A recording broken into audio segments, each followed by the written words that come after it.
حاجه اسمها جلايسيميك اندكس. ايه الجلايسيميك اندكس دي؟ سرعه الامتصاص. يعني البنجر والجزر مش نشوي بس السكر فيه واضح مسكر، فسرعه امتصاص السكر فيه اسرع فاعلى، فبرضه مش مفضل قوي في الدايت.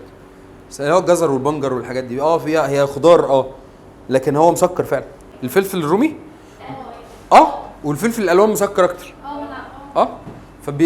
ده حاجه اسمها الجلايسيميك اندكس اللي هو السكر باين فيه سريع الامتصاص. لا الجلايسيميك اندكس كل ما تعلى حاجه مش حلوه، لان السكر هيعلى امتصاصه هيعمل دهون اسرع، فدي مش حاجه حلوه.